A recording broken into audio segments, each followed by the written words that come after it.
தமிழகத்தில் பேரரசுகளின் காலம் 600 முதல் 1300 வரை. வரலாற்றின் இடைக்காலங்களில் தமிழ்நாடு பல்வேறு பேரரசுகளின் எழுச்சியையும் வீழ்ச்சியையும் கண்டது. இந்த பேரரசுகளின் சிலர் இந்தியா மற்றும் வெளிநாடுகளில் தங்கள் ஆதிக்கத்தை செலுத்தி மிகவும் பிரபலமாக இருந்துள்ளனர். சங்க காலத்தின் போது மிக முக்கியமாக இருந்த சோழர்கள் முதல் சில நூற்றாண்டுகளின் போது முற்றிலும் காணப்படவில்லை. பாண்டியர்கள் மற்றும் பல்லவர்களுக்கிடையே போட்டிகள் தொடங்கிய இந்த காலம் சோழர்களுக்கு புத்துயிர் அளிப்பதாக இருந்தது.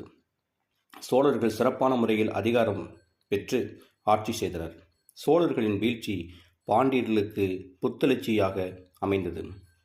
கோயில் கட்டுதல் மற்றும் சமய இலக்கியம் பாண்டியர்கள் ஆட்சி காலத்தில் சிறப்பானவையாக அமைந்த காரணத்தினால் இந்த காலகட்டத்தில் இந்து மதம் மீண்டும் பலப்படுத்தப்பட்டது.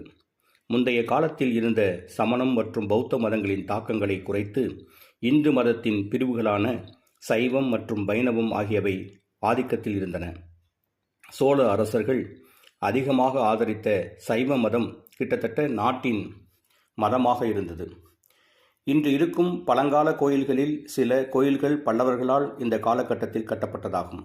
மாமல்லபுரத்தில் பாறையை குடைந்து கட்டப்பட்டுள்ள கோயில் மற்றும் காஞ்சிபுரத்தில் இருக்கும் கம்பீரமான கைலாசநாதர் கோயில், மேலும் வைகுண்ட பெருமாள் கோயில் ஆகியவை பல்லவரினுடைய கலைக்கு எடுத்துக்காட்டுகளாகும்.